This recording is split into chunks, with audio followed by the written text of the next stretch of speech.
वन्दे बोधमयं नित्यं गुरुं शङ्कररूपिणो यमाश्रितो हि वक्रोऽपि चन्द्रः सर्वत्र वन्द्यते। बन्धवगुरुपदकञ्ज कृपा सिन्धु नररूपहरि महामोहतम पुंज जासु बचन रवि कर निकर। जासु बचन रवि कर निकर। सबने मारा प्रणाम। जय सियाराम, जय श्री कृष्ण અને રામ કબીર। નરેશભાઈ મને કહ્યું કે કબીરવડની કથા આવી રહી છે એટલે બધાને રામ કબીર યાદ કરાવજો। એટલે હું તમને રામ કબીર તો કહું છું પણ જોડે જોડે કબીરવડની કથા પણ બધાને યાદ કરાવી। આપણે ગઈ વખતે જોતા હતા, બાપુ કહે છે કે સંકેત પકડતા શીખો। ગુરુના, બુદ્ધ પુરુષના સંકેતો, આપણે ત્યાં જે બધા મોટા મોટા મહાન પુરુષો થઈ ગયા, બુદ્ધ પુરુષો, એમને ઘણા બધા સંકેતો એમ કે આપ્યા છે। પછી આપણે એનો સંકેતો ન પકડી શકીએ તો પછી એમ કે એમને સૂત્રો આપવા પડે, સૂત્રો ના આપવા પડે તો પછી ના સમજણ પડે તો વ્યાખ્યા કરવી પડે। અને એવી રીતે ગીતામાં પણ ભગવાને 700 શ્લોક ગાયા અર્જુન પાસે, અને એમાંથી અર્જુન શું સમજ્યો તે તો અર્જુન જાણે। પણ એમ કે બાપુ કે મેં દાદાની કૃપાથી આ 5 સંકેતો ગીતામાંથી પકડ્યા। એ હું તમને શેર કરું, તમને પણ કદાચ આ સંકેતો કામ લાગે। એવું કરીને એમને પહેલું શરૂ કર્યું, જ્ઞેયમ સ નિત્ય સંન્યાસી યો ન દ્વેષતી ન કાંક્ષતી। કે એ નિત્ય સંન્યાસી કહેવાય બેટા, દાદાએ કહ્યું, કેમ કે જે કોઈ જાતે કોઈ આશા ન રાખે, અપેક્ષા ન રાખે, કોઈ જાતની આકાંક્ષા ન રાખે કોઈ પાસેથી, એને નિત્ય સંન્યાસી સમજવું। અને તું પણ કોઈ પાસેથી કઈ આશા રાખીશ નહીં, કોઈ અપેક્ષા રાખીશ નહીં ને કોઈ આકાંક્ષા રાખીશ નહીં। બીજું એ જ શ્લોકમાં કીધું કે યો ન દ્વેષતી, કે જે કોઈનો દ્વેષ નથી કરતો એ નિત્ય સંન્યાસી છે। અને દ્વેષ જોડે જોડે ઉમેર્યું કે ભાઈ આ બધું એક જ પરિવારનું છે, કે ઈર્ષ્યા, દ્વેષ અને નિંદા। એટલે એમ કે બેટા તું આ 3 છોડી દેજે। અને એના દ્વારા આપણને બાપુએ મેસેજ આપ્યો કે આપણે પણ જો કરી શકીએ તો આશા, અપેક્ષા, આકાંક્ષા નહીં રાખવી। નંબર બીજું કે દ્વેષ, ઈર્ષ્યા અને નિંદા જે સાવ નકામી વસ્તુ છે એ ત્રણે વસ્તુને છોડવી। આગળ, સર્વધર્માન પરિત્યજ્ય મામેકં શરણં વ્રજ અહં ત્વા સર્વ પાપેભ્યો મોક્ષયિષ્યામિ મા શુચ। આ ગીતાનો શ્લોક આપણે બધા જ જાણીએ છીએ। અને એમાંથી કે દાદાએ કીધેલા બીજા 2 સંકેતો પકડ્યા આ એક જ શ્લોકમાં। પહેલો સંકેત સર્વધર્માન પરિત્યજ્ય, કે તું બધા ધર્મને છોડી અને બીજું મામેકં શરણં વ્રજ, અને બીજું કીધું ચોથું સંકેત કે મારા શરણે તું આવી જા, મામેકં શરણં વ્રજ। હવે બાપુએ કીધું કે સર્વધર્માન પરિત્યજ્ય જે અર્જુનને કીધું ભગવાન શ્રી કૃષ્ણને, તો ભગવાનને તો ખબર હશે કે અર્જુન કેટલા ધર્મો પાળે છે। અર્જુનના કંઈ બહુ ધર્મો તો નહીં હોય, સનાતન ધર્મને જ પાળતો હશે પણ છતાંય કીધું સર્વધર્માન પરિત્યજ્ય, એટલે કે એમ કે તારા બધા ધર્મો તું એમ કે છોડી દે। તો એમ કે બધા ધર્મો એટલે શું? તો કે દરેક વ્યક્તિના ઘણા બધા ધર્મો હોય। પેલા ધર્મની વાત નથી થતી આપણે, હિન્દુ ધર્મ કે મુસ્લિમ ધર્મ કે ઈસાઈ ધર્મ, એ ધર્મની વાત, એ તો એક જ હોય જે દરેક વ્યક્તિનો। પણ આ સર્વધર્માન એટલે એમ કે તારા જેટલા જેટલા સ્વધર્મો છે એ સ્વધર્મો તું બધા છોડી દે. દરેક વ્યક્તિના સ્વધર્મો કેટલા કેટલા હોય. પુરુષ હોય તો એને એનું પુત્ર ધર્મ લાગુ પડે, એને પિતા ધર્મ લાગુ પડે, એને એને પતિ ધર્મ લાગુ પડે, એને શિષ્ય ધર્મ લાગુ પડે, એને મિત્ર ધર્મ લાગુ પડે, એને રાષ્ટ્ર ધર્મ લાગુ પડે. એવી રીતે પત્ની હોય તો એને પછી પતિ ધર્મ ને એ બધા ધર્મો લાગુ પડે. એટલે એમ કે તારા આ બધા જે ધર્મ છે, જે ધર્મ કર્મ એટલે એમ કે તારા જે બધા કર્મો છે, અને તમે સ્વધર્મ પણ કહી શકો બાપુ કે, અને સ્વકર્મ પણ કહી શકો. એનું હિમાલયની આપણી કઈ કથા, નહીં નહીં નહીં પેલા અમરનાથ, થેન્ક યુ. અમરનાથની કથામાં બાપુએ આ વિસ્તારથી સમજાવેલું આ સર્વધર્માન પરિત્યજ્યનું આ કહીને, અને એનો એનો એનો સંદર્ભ એનો બીજો હતો, નર વિવિધ કર્મ અધર્મ સબ શોક પદ સબ ત્યાગ હું વિશ્વાસ કરી કહદાસ તુલસી રામ પ્રદ અનુરાગ હું નર વિવિધ કર્મ અધર્મ. અમરનાથની કથામાં બાપુએ કીધું કે તુલસીદાસજીએ નર વિવિધ કર્મ, આપણે જે વિધવિધ પ્રકારના કર્મો કરીએ છીએ એ અધર્મ છે. એટલે બધા કે આપણા વિવિધ પ્રકારના કર્મોમાં ને અધર્મ કેવી રીતે કહી શકાય? આપણું તો એ સ્વકર્મ કહેવાય. કે આ કરવું, પુત્ર ધર્મ, આ ધર્મ, પેલું ધર્મ, કે કર્મ કહો, સ્વકર્મ કહો. તો કે દરેક કર્મમાં ક્યાંક ને ક્યાંક કોઈક અપરાધ છુપાયેલો હોય છે. એટલા માટે એ અધર્મ થઈ જાય છે. કારણ કે કર્મ કર્યું એટલે કર્મ કરવાનો સીધો તરત જ અહંકાર આવી જાય. એટલે કોઈ પણ કર્મ કરીએ એટલે એની જોડે થોડોક તો આપણો ઈગો ને અહંકાર તો જોડાયેલો હોય. પછી એક જ કર્મ કરવામાં બાપુ કે ખાલી ઘરમાં આપણે આ કચરોય વારતા હોય તોય કેટલાય જીવજંતુઓને એનો નાશ થાય, એને મૃત્યુ. આપણી ઈચ્છા ના હોય પણ છતાંય આપણે ચાલતા હોય તો ચાલવામાં કેટલા દરેક કર્મ કરીએ, કર્મ માત્ર કરીએ એટલે ક્યાંક ને ક્યાંક એની અંદર થોડુંક પાપ, થોડું અધર્મ એમ કે સમાયેલું છે. તો અહીંયા અર્જુનને કૃષ્ણ કહે છે કે તું તારા બધા જ કર્મો છોડી દે, સર્વ ધર્માન પરિત્યજ્ય, બધા જ ધર્મો એટલે કે બધા જ સ્વકર્મો તું છોડી દે, અને મામે કમ શરણમ વ્રજ, તું મારા શરણે આવી દે. હવે અર્જુને ભગવાનને પૂછ્યું, ભગવાન ઉભા રહો, તમે હમણાં એવું કહેતા હતા થોડી વાર પહેલા કે સ્વધર્મે નિધનમ શ્રેય, કે સ્વધર્મ બજાવતા બજાવતા નિધનમ એટલે મૃત્યુ પણ આવી જાય તો પણ આપણો સ્વધર્મ છોડવો નહીં. અને અત્યારે તમે કહો છો કે સર્વધર્માન પરિત્યજ્ય, મારા બધા જ સ્વકર્મ, બધા જ સ્વધર્મ છોડીને એમ કે હું તમારી પાસે આવી જાઉં. તો પછી એમ કે મને એક વસ્તુ બરાબર તમે સમજાવો કે સ્વધર્મને પકડી રાખવો જોઈએ. તમે કીધું સ્વધર્મે નિધનમ શ્રેય, અને અત્યારે કહો છો કે સર્વધર્માન પરિત્યજ્ય, તો મારે આમાંથી એમ કે પકડવું શું? ભગવાન કહે છે કે મેં તને કહ્યું તે તું આખું સાંભળ. સર્વધર્માન પરિત્યજ્ય મામેકમ શરણમ વ્રજ, તું તારા બધા જ સ્વધર્મ સ્વકર્મ છોડી દે, અને તું શું કર? મામેકમ શરણમ વ્રજ, તું મારા શરણે આવી જા. પણ સ્વધર્મોને તું છોડીશ એટલે તને પાપ લાગશે. તારા જે બધા સ્વધર્મ સ્વકર્મ છે એ બધા કર્મો તું છોડીશ એટલે તને પાપ લાગશે.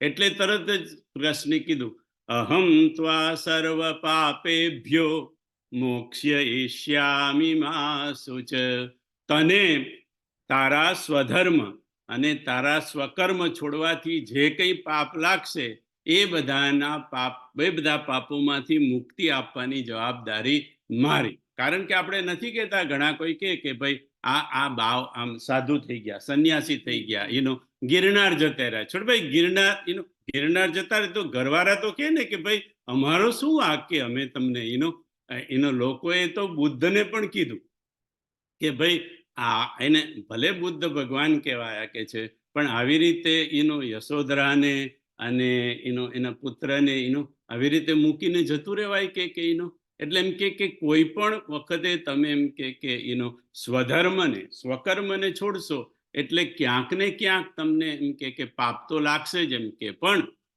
અહમ ત્વા સર્વ પાપેભ્યો મોક્ષયિષ્યામિ મા શુચ. તું ચિંતા ના કરીશ, હું તને જે કંઈ પાપ એમ કે લાગશે એ બધા પાપોથી હું તને મુક્તિ આપીશ, હું તને છોડાવી દઈશ. માટે બાપુ કહે છે કે બધા જ કર્મો, બધા જ ધર્મો છોડી દો, પણ કથા નહીં છોડો. બધું છોડવાની છૂટ છે. ભલે કૃષ્ણએ કીધું સ્વધર્મ છોડી દો, બધા ધર્મો છોડી દો, પણ બાપુ કે કથા નહીં છોડવાની, સત્સંગ નહીં છોડવાનું, હરિનું ભજન નહીં છોડવાનું, અને હરિનું નામ નહીં છોડવાનું. અને ચોથી વસ્તુ કીધી કે ચોથો સંકેત કીધો, મામેકમ શરણમ. અને એ એક જ શ્લોકમાં એટલા માટે છે કે આ બધું છોડીને, સ્વધર્મ અને સ્વકર્મ છોડી અને તમે ક્યાં જાઓ છો એની પર તમારા પાપનો આધાર છે. આપણને જે સ્વધર્મ અને સ્વકર્મ છોડ્યાનું જે પાપ લાગે છે, એ પાપ કેટલા પ્રકારનું લાગશે, કેટલી માત્રાનું લાગશે, એ એની પર નિર્ભર છે કે તમે બધે આ બધું છોડીને તમે ગયા ક્યાં. તમે આપણે ઘરેથી તમને લાગી ગયું કે બસ હવે મને લાગી ગઈ કે ઘરે તમે છોડી દો અને પછી એમ કે બાપુ કે મુંબઈમાં જઈને સેટ થઈ જાઓ. તમે ઘરની બધી તમે જવાબદારીઓ છોડી દીધી અને હવે સેટલ થઈ ગયા મુંબઈની અંદર. અને એમ કે એ વ્યક્તિને બધા જ છોડવાનું, એનો પતિ ધર્મનું, એના પિતા ધર્મનું, બધા જ ધર્મો છોડ્યાનું એને પાપ લાગે, કારણ કે એ એક સંસાર છોડીને બીજો સંસાર ઉભો કરવા માંગે છે. પણ તમે જો આ બધું છોડી અને તમે મારા શરણે આવશો, અને ભગવાન કે મારા શરણે એટલે ઈશ્વરના શરણે, ઈશ્વરના શરણે જો તમે જશો તો એનું તમને કોઈ પાપ નહીં લાગે. જેવી રીતે સંન્યાસી લોકો સંન્યાસ છોડીને જતા રહ્યા, ઇવન શંકરાચાર્ય છોડીને જતા રહ્યા, તો એમને પાપ લાગ્યું નહીં, એ તો ભગવાન કહેવાયા. ભગવાન શંકરાચાર્ય આપણે એમની જય બોલાવીએ, પણ કારણ કે એ છોડીને ગયા ક્યાં, તો કે ગયા એ ભગવાનના શરણે ગયા. એટલા માટે મામેકમ શરણમ વ્રજ, તું મારા જો શરણે આવી જઈશ તો અને મારા શરણે એટલે મારા એકલાને શરણે, એક જ ઈષ્ટદેવના શરણે, એક જ સદગુરુના શરણે, એક જ બુદ્ધ પુરુષના શરણે. બાપુ કે આપણું શરણ કેવું હોય છે કે ઘડીકમાં આમ ઘડીમાં એમ, જે આપણને તે વખતે ઉપયોગી હોય એને આપણે શરણ લઈ લેવાનું કે આ વખતે તમે મારી મદદ નહીં કરો તો મને કોણ કરશે એમ. અને એ જ વાક્ય પછી આપણે 6 મહિના પછી બીજી વ્યક્તિ માટે બોલતા હોય કે તમે નહીં કરો તો મારું કોણ કરશે. એટલે એક વખતે આનું શરણું, એક વખતે આનું શરણું. ક્યારેક મનનું શરણું એ લઈએ, ક્યારે બુદ્ધિનું શરણ લઈએ, ક્યારે સંપત્તિનું શરણ લઈએ, ક્યારે વિત્તનું, ધનનું શરણ લઈએ, કાં તો ક્યારેક કોઈ પદવીનું, કોઈ મહાન પદવી પર હોય એનું શરણું લઈએ. એટલે આપણા શરણ બધા બદલાતા જાય છે. એટલે ભગવાને કેવું પડ્યું, મામ એકમ, મારા એકલાને શરણે તું આવજે, આ બધું છોડીને. અને આ બધા સ્વધર્મ અને સ્વકર્મો છોડ્યા છતાંય એ છોડવાનું તને જે પાપ લાગશે, એ તું જો મારા એકલાને શરણે તું આવી જઈશ તો તને એ પાપ લાગે નહીં. અને લાગશે તો હું તને એ બધા પાપોમાંથી છોડાવીશ. સર્વધર્માન પરિત્યજ્ય મામેકમ શરણમ વ્રજ, અહમ ત્વા સર્વ પાપેભ્યો મોક્ષયિષ્યામિ મા શુચ. મા શુચ એટલે તું કોઈ જાતની ચિંતા કરીશ નહીં. કદાચ નરેશભાઈ તમને યાદ આવશે, આપણે ન્યુયોર્કની કથામાં મેં બાપુને એક સવાલ કર્યો હતો કે બાપુ આ પ્રહલાદ પિતાને છોડી દીધો, વિભીષણે ભાઈને છોડી દીધો, ભરતજીએ માતાને છોડી દીધી, બલિએ ગુરુને છોડી દીધો, તો તો પછી એનું પાપ ના લાગે ગુરુને છોડ્યાનું તો એટલે ત્યારે તો મને ખબર નથી કે આ જે આ જે પદ છે એ એ વિનય પત્રિકાનું પદ છે.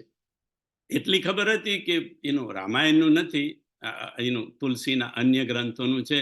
કારણ કે આપણને શું થાય છે કે મને તો બધો ઢગલો બધું બધું બધું વાંચવાનું છોડુભાઈ આપી ગયા છે. બધા જ તુલસીના બધા જ કવિતાવલી, દોહાવલી, ગીતાવલી બધી જ ચોપડીઓ મારી લાઇબ્રેરીમાં પડી છે. જ્યાં પડી છે ત્યાં જ પડી છે, હજી આડી અવરી એ થઈ નથી.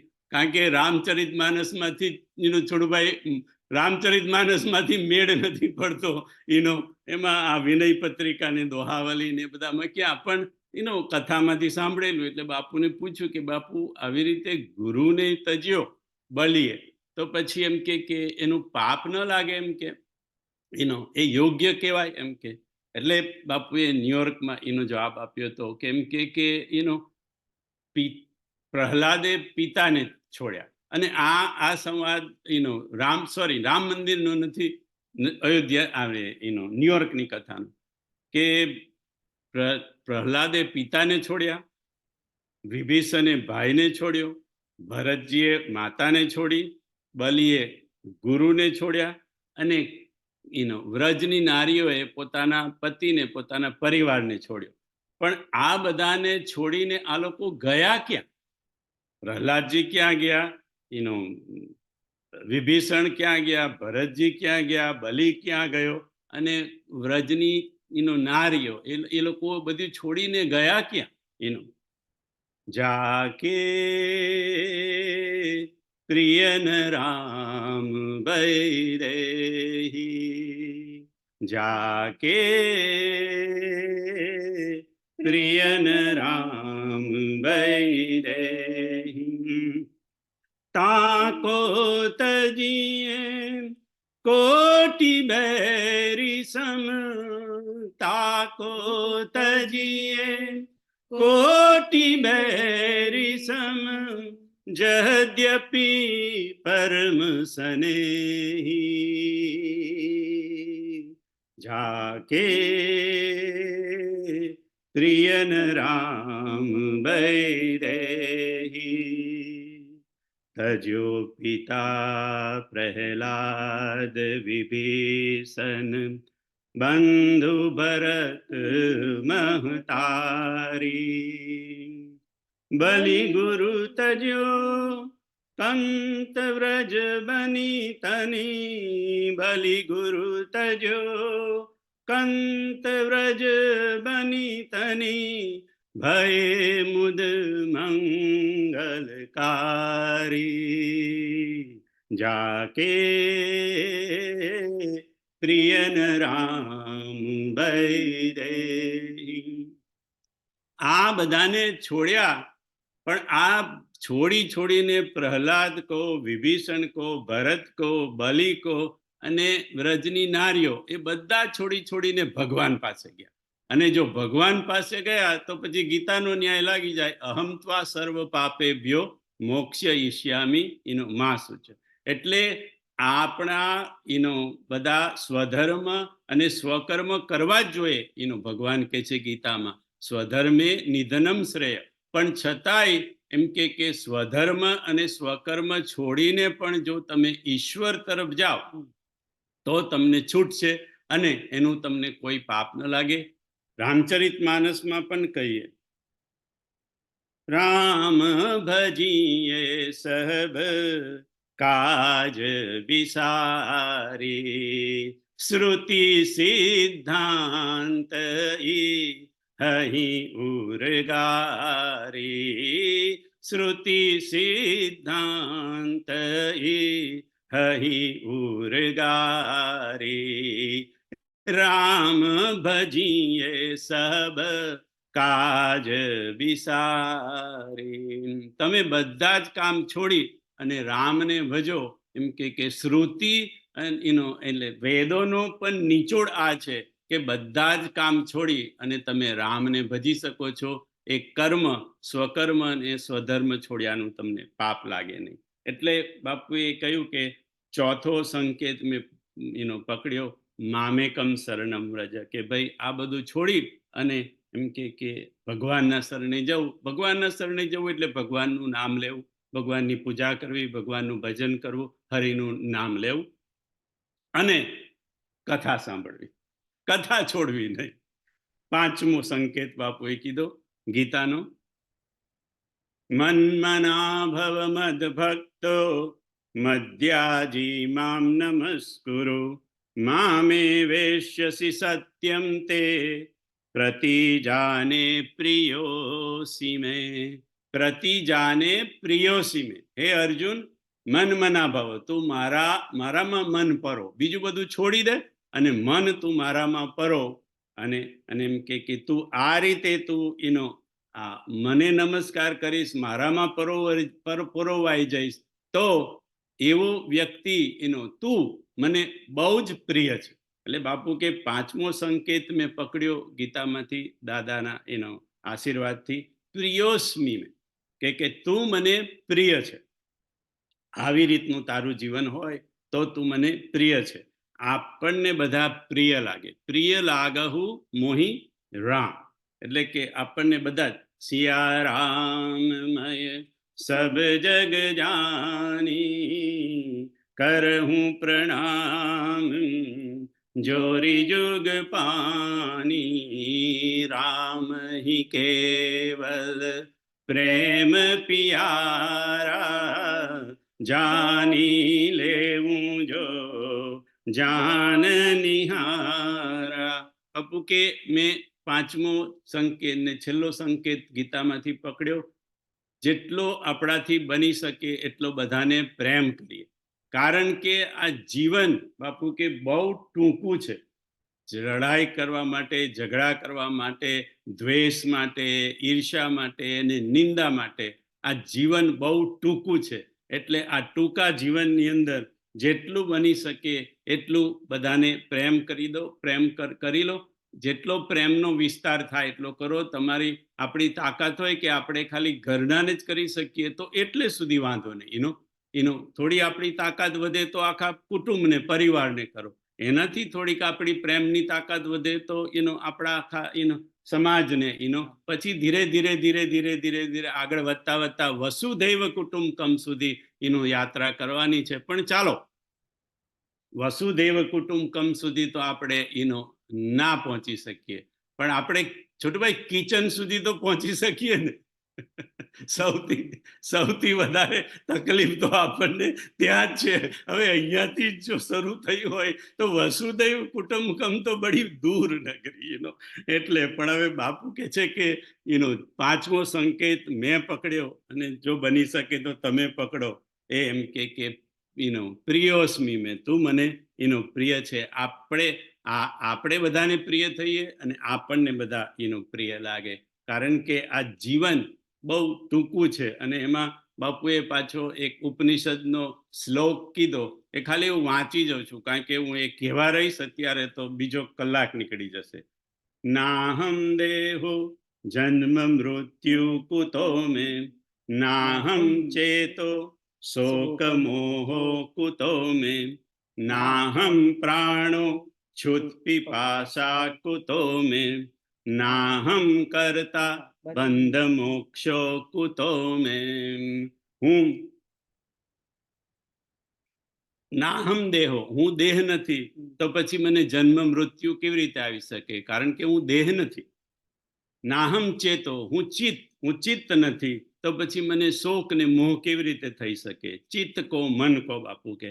નાહમ પ્રાણો, હું પ્રાણ નથી, તો પછી મને છુદા પીપાસા, ભૂખ તરસ કેવી રીતે લાગી શકે?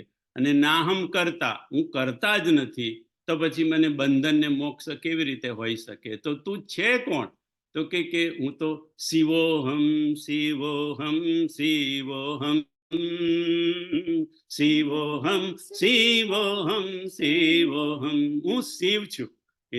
એટલે એ હજી આપણને આપણે ગાય તો લઈએ છીએ, પણ હજી આપણને એનો અહેસાસ નથી થયો કે આપણે શિવ છીએ. કારણ કે આપણને તો એવું છે કે ભાઈ હું ઉમાકાંત છું અને મીના છે. આપણને એ જ્યાં સુધી જાય નહીં હું આ છું ત્યાં સુધી, શિવોહમ સુધી તો હમણાં કહ્યું એમ બડી દૂર નગરી આપણી. પણ જો એ આપણને થઈ જાય તો પછી આ બધી જે નિંદા, ઈર્ષ્યા અને દ્વેષ ને બધું છે એ બધો કચરો આપણો નીકળી જાય, જો આપણને ખબર પડે કે હું શિવ છું તો. કારણ કે જો આપણને ખબર પડે કે હું શિવ છું તો બીજો જ પ્રશ્ન થાય, તો તું કોણ છે?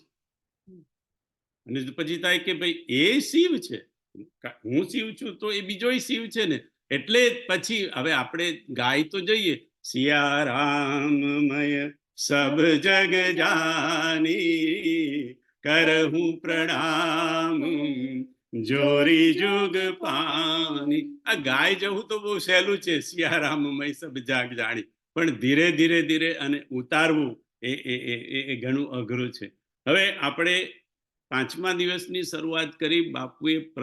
બાપુને અયોધ્યાના સાધુએ પ્રશ્ન કર્યો કે બાપુ, રામ મંદિર માટે આપ શું કહો છો? આપનો પોતાનો ઓપિનિયન શું છે? અને એમાંથી પછી બાપુ એ કહેતા કહેતા ભવ્ય છે, દિવ્ય છે, સેવ્ય છે, એ કહેતા કહેતા બાપુ આ સંકેતોમાં જતા રહ્યા. પણ પાછા ફરી પ્રશ્ન પર આવી ગયા કે આપણે અયોધ્યાના સાધુનો એ પ્રશ્ન પૂરો કરીએ કે રામ મંદિર એમ કે એ શું છે? એ ભવ્ય, દિવ્ય, સેવ્ય એની તો ચર્ચા કરી. અને બીજું ચંપતરાયે તો બધું એનું માળખું જે હતું એ માળખું કેવું છે તેની બધી ડિટેલમાં ચર્ચા કરી. આપણે પહેલે દિવસે એની ચર્ચા કરી. પણ સાધુનો પ્રશ્ન એ તો કે બાપુ, તમારો રામ મંદિરની વ્યાખ્યા તમારી શું છે? એટલે બાપુએ કીધું કે હવે સાધુએ પૂછ્યું છે એટલે મારા માટે રામ મંદિર શું છે, રામ મંદિરની મારી વ્યાખ્યા શું છે, એ હું એમ કે સાધુને જણાવું અને તમને બધાને. રામ મંદિરની મારી વ્યાખ્યા છે, રામ મંદિરની નીવ એટલે ફાઉન્ડેશન. રામ મંદિરનું ફાઉન્ડેશન છે નિષ્ઠા અને શ્રદ્ધા. મંદિરનું ફાઉન્ડેશન હોય શ્રદ્ધા અને નિષ્ઠા અને પછી નિષ્ઠા અને શ્રદ્ધા ધીરે ધીરે ધીરે વિશ્વાસ ને ભરોસામાં જાય, એ જુદી વસ્તુ છે. પણ એનું નીવ ફાઉન્ડેશન છે શ્રદ્ધા અને નિષ્ઠા. મંદિરમાં, રામ મંદિર હોય કે કોઈ પણ મંદિર હોય, મંદિરમાં આપણને શ્રદ્ધા હોવી જોઈએ, નિષ્ઠા હોવી જોઈએ. રામ મંદિરનો પ્લિન્થ જેને સપોર્ટિવ સ્ટ્રક્ચર બાપુ કે ફાઉન્ડેશનની ઉપરનું જે સપોર્ટિવ સ્ટ્રક્ચર હોય એને પ્લિન્થ કહેવાય. અને જે સપોર્ટ આપે, અને એ પ્લિન્થ છે સદ આશ્રય, જ્યાં કોઈ દુરાશય ન હોય, ખાલી સદ આશ્રય જ હોય. ઘણીવાર મંદિરો બંધાવા પાછળ પણ જુદા જુદા આશયો હોય છે. તો એમ કે ખાલી સદ આશય જ હોય, સદાશ્રય હોય, જ્યાં આશય પણ સારો હોય અને આશ્રય પણ સારો મળતો હોય. એટલે સદાશય શબ્દ બાપુએ વાપર્યો, કોઈ દુરાશય નહીં. એ પ્લિન્થ છે એની. રામ મંદિરની દીવારો અથવા તો કોઈ પણ મંદિરની દીવારો, ગુરુ ગૃહની ચર્ચા કરતા બાપુએ ક્યારે કીધું હતું આ જ વસ્તુ ગુરુ ગૃહને પણ લાગુ પડે છે. જાય ગુરુજી કે દ્વાર, બાપુએ ગાઈને આ પણ સમજાવ્યું હતું કે એની દીવારો છે, રામ મંદિરની દીવારો એ છે 10 દિશાઓ, ખુલ્લી 10 દિશાઓ. મંદિરો દરેક વસ્તુ દરેક વ્યક્તિ માટે ખુલ્લા હોવા જોઈએ. એની 10 દિશાઓ એ એની ખુલ્લી દિવાલો હોય. મંદિરનું દ્વાર, રામ મંદિરનું દ્વાર હોય, સન્માન અને સત્કાર. દરેક વ્યક્તિ જે મંદિરમાં આવે એનું સન્માન અને એનું સત્કાર એ એનું દ્વાર હોય. જેવી રીતે આપણે સત્કાર માટે દ્વાર આગળ ઊભા હોઈએ એવી રીતે રામ મંદિરનું ગર્ભગૃહ છે પરમ સત્ય. કારણ કે ગર્ભગૃહમાં ઈશ્વરની મૂર્તિ હોય અને ઈશ્વર એ સત્ય છે. ઈશ્વર સત્ય હે આપણે કહીએ, અને રામ પણ, રામ સત્ય સંકલ્પ પ્રભુ. એ પછી શિવ હોય, કૃષ્ણ હોય, રામ હોય, એ બધા પરમ સત્યની મૂર્તિ છે. એટલે ગર્ભગૃહ છે પરમ સત્ય. મંદિરનું શિખર છે એ પરમ પ્રેમ. પરમ પ્રેમ એ મંદિરનું શિખર કહેવાય. અને મંદિરની ધજા એ છે પરમ કરુણા. કરુણાની ધજા. શિખર છે પરમ પ્રેમ અને ગર્ભગૃહ છે પરમ સત્ય. બાપુ કે મંદિરની વ્યાખ્યા રામ મંદિરની મારા મનમાં આ પ્રકારની છે. આગળ જતા બાપુએ રામ જન્મની શરૂઆત કરી, રામ જન્મની કથાની વાત કરી, અને એની અંદર બાપુએ એક કથા કીધી. હવે એકમ સત વિપ્રા બહુધા બદંતી. બાપુ કે રામાયણ સતકોટી અપાર. રામાયણ 100 કરોડો રામાયણ, અને 100 કરોડ નહીં ઓછા કહેવાય બાપુ કે, પણ હવે આ તો ચોપાઈ છે, રામાયણ સતકોટી અપાર. એટલે કે અને કલ્પ ભેદ હરિચરિત સુહાય. દરેક કલ્પના ભેદને લીધે ભગવાનનું ચરિત્ર થોડું થોડું જુદું હોય. રામ તો એ જ હોય, સીતા તો એ જ હોય, પણ ચરિત્રો થોડા થોડા જુદા હોય. એટલે બાપુ કે કથાઓ પણ જુદી જુદી હોય. એટલે આપણે કોઈ કથા આમ સાંભળી હોય અને બધી બીજા આમ કે મહારાજ કોઈ બીજી કથા કે, તો આપણે એની પર બહુ શંકા નહીં કરવાની, કારણ કે એક કલ્પમાં આમ થયું હોય, એક કલ્પમાં એમ થયું હોય. એ એટલો ખુલાસો કરીને બાપુએ કીધું કે અંગ દેશનો રાજા હતો, એનું નામ હતું રોમપાદ. અંગ દેશનો રાજા, એનું નામ હતું રોમપાદ. અને એ રોમપાદ રાજા દશરથ રાજાના એકદમ ખાસ મિત્ર હતા, ગુડ ફ્રેન્ડ્સ. પણ એ રોમપાદને કોઈ સંતાન નહોતું. અને એ વખતે દશરથજીને ત્યાં એક પુત્રીનો જન્મ થયેલો હતો. પુત્રી હતી ત્યાં, જેનું નામ હતું શાંતા. આપણે બધા જાણીએ છીએ કે શાંતા નામની પુત્રી હતી. સુમિત્રાના એમાંથી જન્મ થયો હતો, સુમિત્રા માતાજી, એ શાંતા નામની દીકરીનો. અને આ રોમપાદ ઘણા દુઃખી હતા, પોતાના સંતાન નથી એટલા માટે. એટલે દશરથ રાજાએ કીધું કે મારે ત્યાં પુત્ર તો નથી, પણ પુત્રી છે. એટલે એવું કરો, તમે મારી પુત્રીને દત્તક લઈ. એટલે તમને પણ એ થશે કે મને પુત્રી મળી ગઈ, અને મારી પુત્રી તો છે જ, એટલે મને થશે મારે ત્યાં પણ સંતાન છે, કારણ કે પુત્રી તો છે, ભલે શાંતા દીકરી છે. એવું કરી એટલે એમને એ શાંતાને દત્તક આપી, અંગ દેશના રાજા રોમપાદ. અને થયું એવું કે એક વખતે અંગ દેશમાં બહુ મોટો દુકાળ પડ્યો. 12 વર્ષ સુધી વરસાદ જ પડ્યો નહીં, 12 years સુધી. એટલે એટલા મોટો દુકાળ. અને રાજાએ બધાને ઋષિ મુનિઓને બોલાવીને બહુ બધા યજ્ઞ કર્યા. આપણે ત્યાં પણ ગામડામાં જ્યારે વરસાદ ન પડે ને ત્યારે હવન કરાવે, યજ્ઞ કરાવે. આપણે બધું મેં બધું કરેલું છે નાનપણ, એટલે જોયેલું છે કે એ બધું કરતા. પણ એમ કે 12 વર્ષ સુધી કોઈ મેળ પડ્યો નહીં. છેવટે 12મા વર્ષે બ્રાહ્મણોએ કહ્યું કે રાજા, અમારાથી આ મેઘ રાજાને બોલાવી નથી શકાતા, વરસાદ વરસાવી નથી શકાતો, પણ અમે એક સૂચન કરીએ કે તમે એમ કે શ્રીંગી ઋષિને બોલાવી લાવો. એમની પાસે ખૂબ જ એમ કે તપની તાકાત છે. એમને એટલું બધું તપ કરેલું છે. એમની તપની તાકાતથી એ જો તમારા દેશમાં આવે, અંગ દેશમાં, તો એમ કે વરસાદ જરૂર પડે. હવે એ વખતે શ્રીંગી ઋષિ એ જંગલમાં રહેતા હતા, અને એના પિતા વિભંડક નામના એના પિતા હતા. એ પિતાએ આ શ્રીંગી ઋષિને કેવળ અને કેવળ તપ જ શીખાવે. ભગવાનનું ભજન, સ્મરણ અને તપ. એ સિવાય દુનિયાદારી શું છે, જગત શું છે, આનું કોઈ જ્ઞાન નહીં. જંગલમાં રહેવું અને ખાલી કેવળ અને કેવળ તપ કરવું. અને એ તપને લીધે એ આટલા બધા તપશાલી થઈ ગયેલા શ્રીંગી ઋષિ. એટલે હવે આને બોલાવા કેવી રીતે? એ તો જંગલ છોડીને આવે નહીં, એમને તો કશામાં દુનિયાદારી એમને જોયેલી જ નહીં કોઈ દિવસે. એટલે પછી રાજા યુક્તિ કરી અને ગણિકાઓને મોકલે છે કે તમે જરા દૂર રહેજો એમનાથી, અને તમે સરસ સરસ સંગીત વગાડજો, મ્યુઝિક વગાડજો, ગાજો તમે સારું સારું, અને એને થોડું તમે એટ્રેક્ટ તમારા તરફ એટ્રેક્ટ કરજો.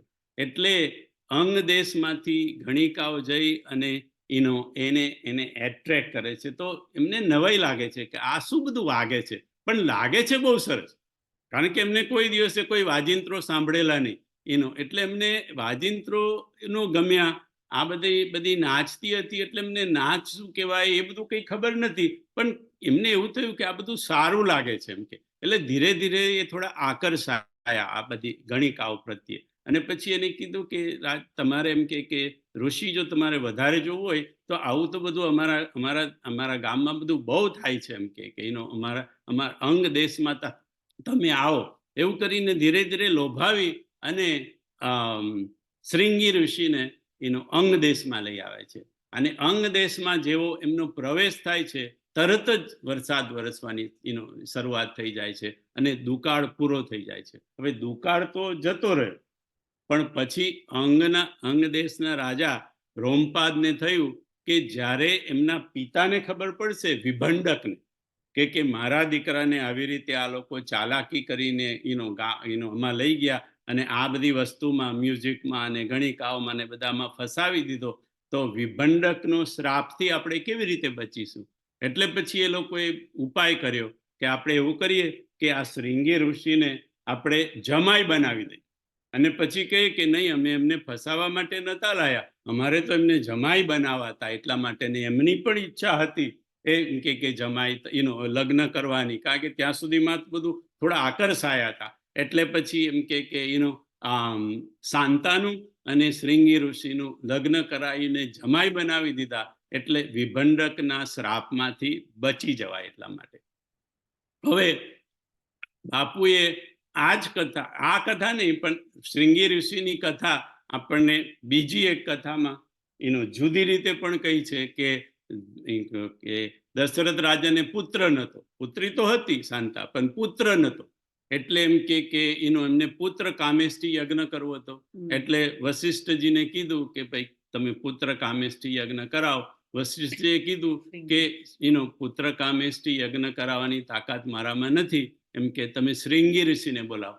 શ્રીંગી ઋષિ વશિષ્ઠ બોલાવા, પુત્ર કામ શુભ યજ્ઞ કરાવા. એટલે શ્રીંગીને બોલાવો. એટલે વશિષ્ઠજી જ એ શ્રીંગી ઋષિને આમંત્રણ મોકલ્યું. તો ત્યારે શ્રીંગી ઋષિ ક્યાં હતા? તો કે ત્યારે શ્રીંગી ઋષિ એ વખતના, એ કલ્પમાં શૃંગવેરપુરમાં રહેતા હતા, જ્યાં નિષાદ ગુહ જ્યાં રહેતો હતો એ પ્રદેશમાં શૃંગવેરપુરમાં ત્યાં રહેતા હતા. અને શૃંગવેરપુર આપણે જાણીએ છીએ કે નજીક જ છે, અયોધ્યાથી પહેલું જ સ્થળ ભગવાન ઉતરે છે શૃંગવેરપુરમાં, તમસા નદી થઈને. તો એમ કે શૃંગવેરપુરથી શ્રીંગી ઋષિને, અને બાપુએ એવું પણ કીધું કે શ્રીંગી ઋષિના નામ પરથી જ એનું નામ શૃંગવેરપુર, જે ગુહનું નિષાદનું જે ગામ છે તે. એટલે ત્યાંથી એમને બોલાવી લાવ્યા. અને આ જે પુત્ર કામેષ્ટી યજ્ઞ ઘણા દિવસ ચાલેલો, એ તો એક દિવસનો યજ્ઞ નહોતો, લાંબો યજ્ઞ હતો, એની તૈયારીઓ બધી હતી. અને શૃંગી ઋષિની સેવામાં એ શાંતાને મૂકેલી, પોતાની દીકરીને મૂકેલી, કારણ કે પોતે તો રાજકાજમાં ને બીજા બધા કામમાં બીજી હોય. એટલે હવે કે આટલા મોટા ઋષિની સેવા કોણ કરી શકે? તો એમ કે આપણે આ દીકરીને મૂકીએ. એટલે દીકરીને, શાંતાને શ્રીંગી ઋષિની સેવામાં મૂકેલી. યજ્ઞ તો થઈ ગયો પુત્ર કામેષ્ટી, અને આ અગ્નિ એ ચરુ પણ આપીને બધાને એ થઈ ગયું. પણ આ દરમિયાનમાં શાંતા અને શ્રીંગી ઋષિ એકબીજાની નજીક આવી ગયેલા. એટલે પછી શાંતાએ પોતાની વાત તેમને રજૂ કરવી હતી, પણ કેવી રીતે બાપને કે. પણ દશરથ રાજાને એ શૃંગી ઋષિને કીધું કે તમારી એમ કે કૃપાથી મારો યજ્ઞ સફળ થઈ ગયો, એમ કે બધા મારી રાણીઓને પ્રસાદ મળી ગયો, તમને હું દક્ષિણા શું આપું? તો એ દક્ષિણામાં શ્રીંગી ઋષિએ શાંતાની માંગણી કરી, અને દશરથ રાજા આપે પણ છે. એવી પણ એક કથા એ રીતે છે. અને અગ્નિની વાત નીકળતા બાપુએ કીધું કે એમાં અગ્નિદેવ સાક્ષાત પ્રગટ થયા હતા. જે પુત્ર કામેષ્ટી યજ્ઞમાં અગ્નિદેવ સાક્ષાત પ્રગટ થયા હતા, અને પોતાના હાથે અગ્નિદેવે ચરુ એ વશિષ્ઠજીને આપેલો. વશિષ્ઠજીએ પછી દશરથ રાજાને આપ્યો, અને દશરથ રાજાએ એના ભાગ કરી અને કૌશલ્યા, કૈકેયી ને સુમિત્રાને આપ્યો હતો. અને અગ્નિદેવનું એમને પછી બાપુએ થોડુંક વર્ણન કર્યું કે અગ્નિદેવનું સ્વરૂપ કેવું છે જે પ્રગટ થયા હતા તે. અગ્નિદેવને 4 શ્રીંગ હોય, 4 સિંગ, ચત્વાર શ્રીંગા, 4 સિંગ હોય. અને એ 4 સિંગ છે 4 વેદ, ઋગ્વેદ, સામવેદ, યજુર્વેદ અને અથર્વવેદ. આ 4 અગ્નિદેવના 4 શ્રીંગ છે. 3 ચરણ છે અગ્નિદેવ, 2 મસ્તક અને 7 હાથ. પછી બાપુ વધારે ડિટેલમાં નતા ગયા કે ભાઈ ચરણ કયા, મસ્તક કયું, હાથ કયું એનું, પણ અગ્નિદેવનું સ્વરૂપનું બાપુએ થોડું વર્ણન કર્યું. ને પછી આગળ કીધું એનું રામ જન્મની કથા કહેતા કહેતા, કઈ કઈ સુતા સુમિત્રાદો સુંદર સુત જન મત ભયો, કઈ કઈ સુતા સુમિત્રાદો સુંદર સુત જન મત ભયો. કઈ કઈ સુતા એટલે કે રામનો જન્મ થઈ ગયો, એનો પછી કઈ કઈ સુતા એટલે કે એનો કઈ કઈને પણ એક સુત, એક પુત્રનો જન્મ આપ્યો. અને સુમિત્રા દો એટલે સુમિત્રાએ દો એટલે કે 2 જણને જન્મ આપ્યો, લક્ષ્મણ અને શત્રુઘ્ન. પણ બાપુ કે છે કે આ દોવ જે શબ્દ છે ને, એ દોવનો અર્થ થાય 2 પણ થાય, અને દોવ એટલે એક અને એક, દો દો ઉ એટલે એક ને એક, એ રીતે પણ એમ કે દો થાય. આ ખાલી એમ કે આ તુલસીદાસજીનો સંકેત છે. તો તુલસીદાસજીએ દો કહી અને એક ને એક પર સંકેત કેમ કર્યો? દો એટલે તો સીધો સાદો અર્થ તો 2 પુત્ર, પણ દો એનો કહી અને થોડોક તુલસીદાસજીને ઈશારો કરવો છે. શેનો ઈશારો? તો કે માસ દિવસ કર દિવસ ભા મરમ ન જાનઈ કોઈ, માસ દિવસ ભા દિવસ ભા મરમ ન જાનઈ કોઈ. રામનો અને આ 4 પુત્રોનો જન્મ થયો, 4 ભાઈઓનો, ત્યારે 1 મહિનાનો દિવસ થયો. મરમ ન જાનઈ કોઈ, એનો મર્મ કોઈ એનો જાણી ન શક્યું. તો કે કેમ? તો કે આપણે અત્યારે આ 9 દિવસની કથા કરીએ છીએ, તો એમ કે કથા એનો જો આપણે કથામાં ડૂબી ગયા હોય તો દિવસો ગણતા હોય તો જુદી વસ્તુ છે, પણ જો કથામાં ડૂબી ગયા હોય તો 9 દિવસો ક્યાં જતા રહે છે એ ખબર પડતી નથી. તો પછી બાપુ કે છે કેમ કે રામ એનો અને 4 ભાઈઓ જ્યારે જન્મ્યા હોય તો એમ કે 1 મહિના સુધી ઉત્સવ ચાલે. આપણે એનો લગ્ન હોય છે, આપણે ત્યાં એનું સામાન્ય ઘરોમાં લગ્ન હોય તોય 3-3, 4-4 દિવસ સુધી ઉત્સવ ચાલે છે, ને એ 4 દિવસ 3-4 દિવસ ક્યાં જતા રહ્યા એ આપણને ખબર પણ પડતી નથી.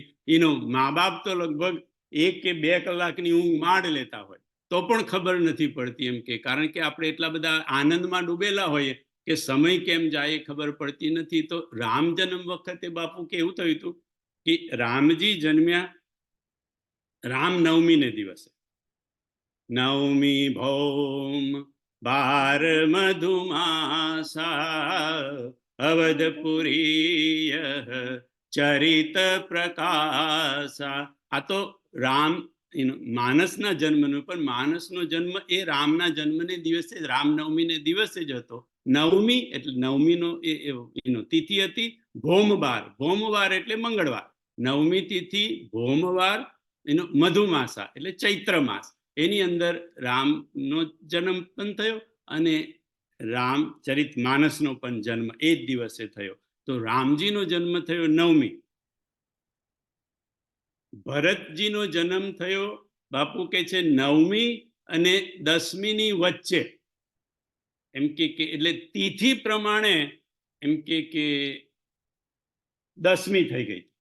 એનો આપણે કહેવાય ને તિથિઓ અમુક, આપણે તે વખતે આપણો 12 વાગ્યાનું કેલેન્ડર નહોતું કે 12 વાગે એનો દિવસ બદલાઈ જાય. એ તો પ્રહર પ્રમાણે એનું જતું હતું. એટલે તિથિ એટલે ભરતજી જન્મ્યા 10મને દિવસે અને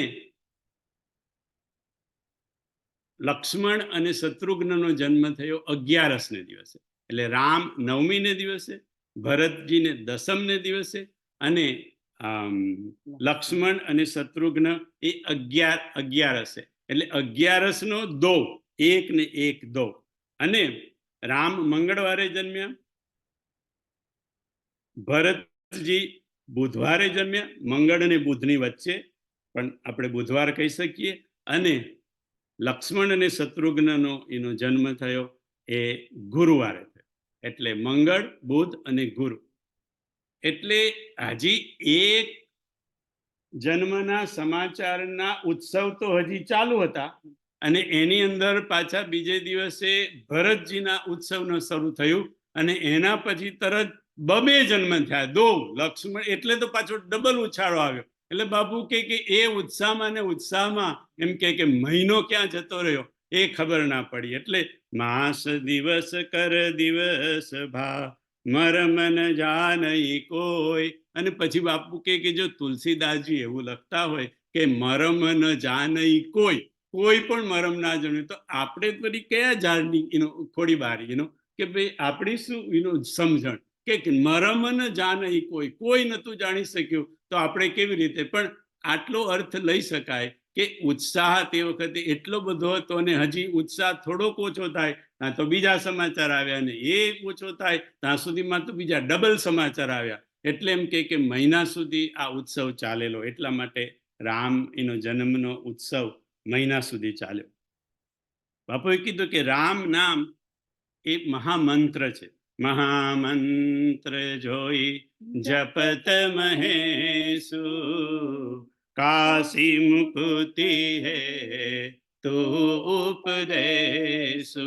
અને રામ નામ જે વશિષ્ઠજીએ ભગવાનનું રાખ્યું, એ બાપુ કે છે કે એ વખતે જ નહોતું રાખ્યું, ત્રેતા યુગમાં. અને રામજીનો જન્મ થયો ત્રેતા યુગમાં દશરથજીને ત્યાં, અને વશિષ્ઠજીએ નામ રાખ્યું છોટુભાઈ, એ રામ નામ એ દિવસનું નથી, પણ રામ નામ તો ક્યારનું છે. કારણ કે તમે વિચાર કરો કે રામનો જન્મ તો ત્રેતામાં થયો, બરાબર, અને ત્રેતામાં દશરથને ત્યાં. પણ શિવજી જે સતયુગમાં પણ છે. ચાલો રામ તો બાપુ કે ચારે યુગથી ઉપર છે, પણ ચાલો સમજણ માટે એવું કહો કે ત્રેતામાં આવ્યા. પણ જો ત્રેતામાં આવ્યા હોય તો સતયુગના જે આદિ અનાદિ શિવજી છે એ રામ નામનો જપ કેવી રીતે કરતા હોય.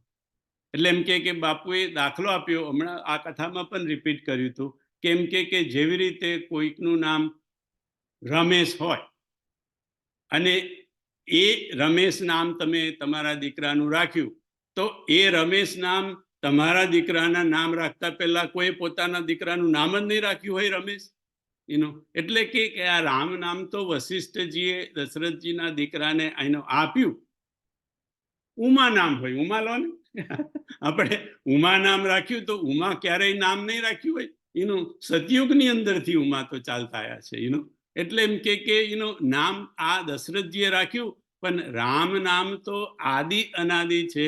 એટલે એમ કે એ જ નામ વશિષ્ઠજીએ કે એ જે તત્વ સતયુગથી ઉપરનું જે તત્વ જેનું નામ શિવજી લે છે, એ તત્વ તમારે ત્યાં જન્મ્યું છે. એટલે આ પુત્રનું નામ હું રામ રાખું છું. એટલા માટે રામ રાખ્યું. બાકી રામ નામ તો મહામંત્ર છે, કારણ કે શિવજી પણ લે છે. મહામંત્ર જોઈ જપત મહેશુ, કાશી મુકુતિ હે તું ઉપદેશુ. એવા રામ નામ મહામંત્રનો જાપ કેવી રીતે કરીશું આપણે. બાપુ કે છે તો કે છે કે આપણે 5 વસ્તુ યાદ રાખવાની રામ નામનો. અથવા તો રામ નામ એટલે બાપુ કે હું રામ નામ કહું છું, રામ નામ લઉં છું, પણ એમ કે તમે જે નામ લેતા હોય, કોઈ પણ હરિનું નામ તમે લેતા હોય, કૃષ્ણનું લેતા હોય, શિવનું લેતા હોય, દુર્ગા, જે કોઈ નામ લેતા હોય, એ નામ જપવાનો એમ કે કેવી રીતે જપવું, એ જપવા માટેનો એમ કે વિધિ એનો બાપુએ બતાવ્યો કે આટલી વસ્તુ કરવી જો બની શકે તો. એક, આપણું શરીર સ્વચ્છ હોવું જોઈએ. હરિનું નામ જપતા પહેલા આપણું શરીર સ્વચ્છ હોવું જોઈએ. એટલે શરીર સ્વચ્છનો અર્થ કે આપણે સ્નાન કરીને, બની શકે તો સ્નાન કરીને એમ કે કરવું. પણ પછી એમ કે આપણે માનસરોવર ગયા હોય, એકદમ ઠંડી હોય, નાહવાની કોઈ શક્યતા આપણાથી હોય નહીં, તો પછી ઋષિ મુનિએ બધા ઉપાય પણ બતાવ્યા છે. એમ કે તમે એમ કે ખાલી માટી લઈને પણ એમ કે તમે માથા પર ઘસી દો તો એમ કે તમને પુણ્યનું, એટલે સ્નાન કર્યાનું પુણ્ય તમારું એ થઈ જાય. આપણા ઘરમાં જો તુલસીનો છોડ હોય તો તુલસીની માટી ને જરા કમથી તમે લઈ અને લગાડી દો, તમને સ્નાનનું ફળ મળી જાય. તુલસીનું એક પત્ર પણ તમે લઈ અને તમારા એની પર ચડાવી દો તો તમે એ થઈ જાય. અને કશું ના હોય તો એ બાપુજીએ તો અમને શીખવાડેલું કે જો બેટા જ્યારે સ્નાન ન થાય અને ભગવાનનું નામ લેવું હોય તો હાથમાં પાણી લેવું અને બોલવું, ગંગે ચ યમુને ચૈવ ગોદાવરી સરસ્વતી નર્મદે સિંધુ કાવેરી જલે અસ્મિન સૈનિધિ કુરુ કરીને છાંટી દેવું. અને ઘણીવાર આ મેં પ્રયોગ કર્યો છે. અને ધારે કંઈક વાંચવું હોય, માળા કરવી હોય કે એનું હોય, સ્નાન ના થયું હોય તો આ બાપુજીએ શીખવાડ્યું. બાપુએ પણ કહ્યું કે એને ગંગા સ્નાન કહેવાય, તમે કરી શકો છો એમ કે તો પણ બની શકે તો સ્નાન કરીને શરીર સ્વચ્છ રાખી અને એમ કે ભગવાનનું નામ લેવું, હરિનું નામ લેવું. બીજું, શરીર તો શુદ્ધ કરવાના બધા બહુ ઉપાયો ઋષિ મુનિએ બતાયા, પણ આ બીજું વસ્તુ તો નરેશભાઈ શુદ્ધ હોવી જ જોઈએ, મન શુદ્ધ હોવું જોઈએ. શરીર કરતા પણ વધારે જરૂરી છે હરિનું નામ લેવામાં મન શુદ્ધ હોવું જોઈએ. મનમાં મેલ ન હોય, મનમાં મલિનતા ના હોય, મનમાં કચવાટ ના હોય, મનમાં સંતાપ ના હોય, મનમાં કોઈ પ્રકારનો ક્રોધ ના. મન એકદમ તમારું શાંત ને શુદ્ધ ચોખ્ખું હોવું જોઈએ. ત્રીજું, બુદ્ધિ તમારી નિષ્કામ ભાવની હોવી જોઈએ. બુદ્ધિમાં કોઈ કામના, હરિનું નામ કોઈ કામના સાથે નહીં જપવું. હરિનું નામ બસ હું હરિનું નામ જપું, એ જ ઈચ્છાથી હરિનું નામ જપવાની. એની પાછળ શાંત સુખાય, જેવી રીતે તુલસી કીધી એવી રીતે બસ ખાલી હરિનું નામ પોતાના આત્મસુખ માટે, પ્રસન્નતા માટે, કોઈ પણ કામના નહીં અને કોઈ પણ ઈચ્છા, કોઈ ફળની કોઈ ઈચ્છા નહીં કે હું હરિના નામના જાપ કરું તો મને આ મળે તે મળે, કોઈ પણ ફળની ઈચ્છા નહીં. ત્રીજું. ચોથું, એકાગ્ર ચિત્તથી, સ્થિર ચિત્તથી, ચિત્ત ભટકતું ન હોવું જોઈએ. જ્યારે આપણે હરિનું નામ લઈએ ને ત્યારે આપણું ચિત્ત સ્થિર હોવું જોઈએ, એકાગ્ર. એકાગ્ર એટલે એકમાં જ અગ્ર થવું, એટલે હરિના નામ, જે હરિનું નામ લેતા હોય એ નામમાં જ ચિત્ત આપણું સ્થિર થઈ. હવે આપણું સ્થિર ચિત્ત તો એટલું બધું સ્થિર ન થાય, પણ જેટલું સ્થિર થાય એટલું રાખવા માટે પ્રયત્ન કરવાનો.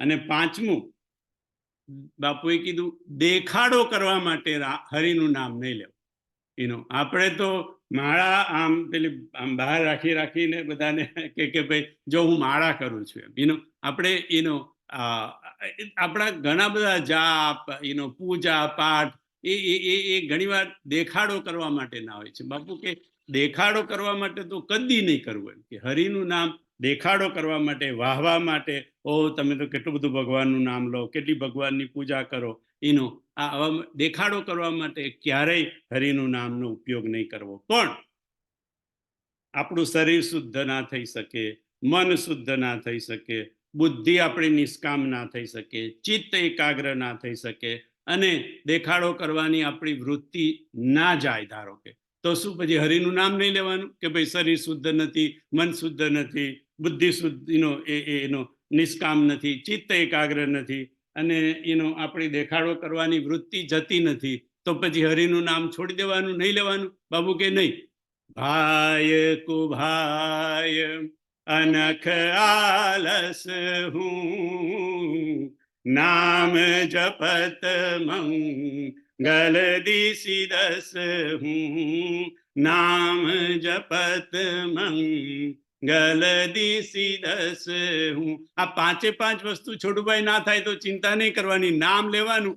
નામ લેશો એટલે શરીર શુદ્ધ થઈ જશે, મન શુદ્ધ થઈ જશે, બુદ્ધિ નિષ્કામ થઈ જશે, ચિત્ત ધીરે ધીરે એકાગ્ર થઈ જશે અને દેખાડવાની વૃત્તિ પણ જતી રહેશે. માટે નામ છોડવું નહીં, કથા છોડવી નહીં, સત્સંગ છોડવો નહીં અને ભજન છોડવું નહીં. બધાને મારા જય સિયારામ, પ્રણામ.